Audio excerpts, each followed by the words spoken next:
लद्दाख के मेरे भाइयों और बहनों, आज बड़े दुखी हृदय के साथ आपसे रूबरू होना पड़ रहा है।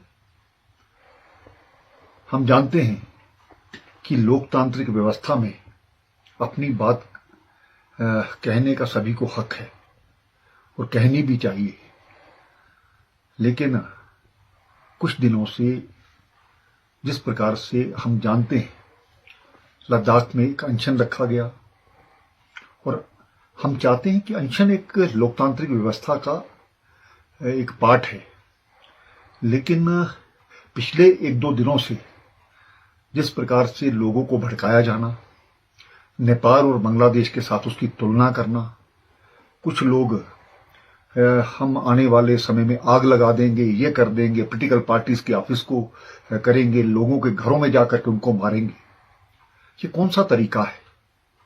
इस प्रकार के जो तरीके हैं इसको हम लोकतंत्र की व्यवस्था के खिलाफ मानते हैं। हम जानते हैं पिछले दिनों से जो एक मांगों को लेकर के बात चल रही है, केंद्र सरकार द्वारा इसकी बात मानी गई और ये कहा गया कि बातचीत को दोबारा से शुरुआत की जाएगी। हमने तो कोई नाम तय नहीं किए, नाम आपने तय किए और ये भी तय हो गया कि इस दिन हम बात करेंगे, लेकिन उसके बावजूद वहां पर आकर के एक ग्रुप आता है, धरने में जाता है, धरने के बाद निकलता है और आकर के जगह जगह पर आग लग जाती है, पत्थरबाजी होती है। यह लद्दाख की परंपरा नहीं है। मुझे आशा ही नहीं पूर्ण विश्वास है कि जो लोग इसके पीछे हैं उनकी जांच तो की ही जाएगी, लेकिन वो इस लद्दाख के शांति व्यवस्था को खराब करने के लिए आए हैं, यहाँ का माहौल खराब करने के लिए आए। जो आज कुछ जानने गई हैं वो उसके जिम्मेवार हैं। इस प्रकार के लोगों को बर्दाश्त नहीं किया जा सकता। मैं एक बार ये जो लोग भड़का रहे थे, मैं शांति व्यवस्था की दोबारा से अपील करता हूं और जिन लोगों ने आज के इस सभी व्यवस्था को खराब करने के लिए ये कोशिश की, जब हमने सुबह यहां पर सीआरपी पुलिस को डिप्लॉय किया था, सिर्फ ठीक है एक बंद का आह्वान किया गया उस व्यवस्था को बनाने के लिए, लॉ एंड ऑर्डर रखने के लिए।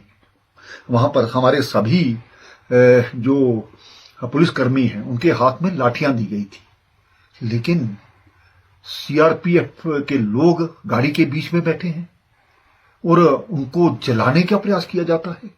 ये कहां का इंसाफ है? क्या हम अपने जवानों की जान इसी प्रकार से जाने देंगे? उसके बाद कुछ लोग डायरेक्टर जनरल पुलिस जो कि यहाँ की लॉ एंड ऑर्डर को मेंटेन रखते हैं, कई वर्षों से यहाँ पर सेवा का काम कर रहे हैं, उनकी गाड़ी पर बड़े बड़े पत्थर मारे जाना, ये कहां का इंसाफ है? क्या इसके पीछे कोई साजिश करने वाले लोग नहीं हैं?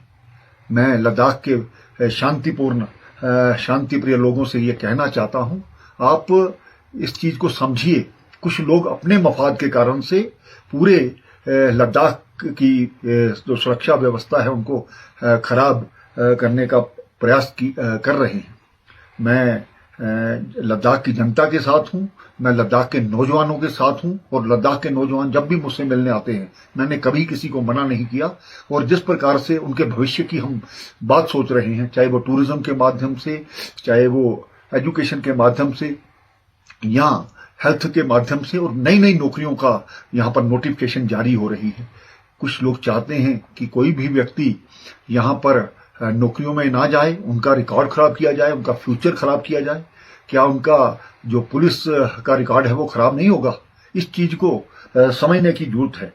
और मैं एहतियातन तौर पर हमने कर्फ्यू लगाया है, उन लोगों को भी बख्शा नहीं जाएगा जिन लोगों ने यहाँ पर माहौल खराब किया है। और मैं आपके माध्यम से भी ये कहना चाहता हूं कि यहाँ पर लोगों की जो इन्वॉल्वमेंट है शांति व्यवस्था को बनाने में होनी चाहिए।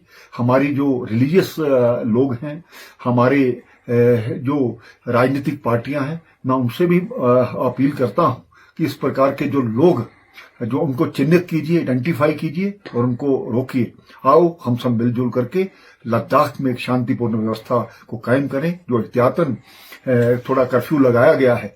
जो लोग इसमें जिन्होंने जानें गंवाई हैं उनके परिवार के प्रति संवेदना व्यक्त करता हूं, लेकिन आइंदा इस प्रकार से ये सभी चीजें इसके लिए की गई ताकि और ज्यादा यहाँ पर कैजुअलिटी करने का जो प्रयास किया जा रहा था उसको हमने रोका है। बहुत बहुत धन्यवाद। हम सब इसके बारे में सोचें और लद्दाख की शांति व्यवस्था बनाए रखें। धन्यवाद।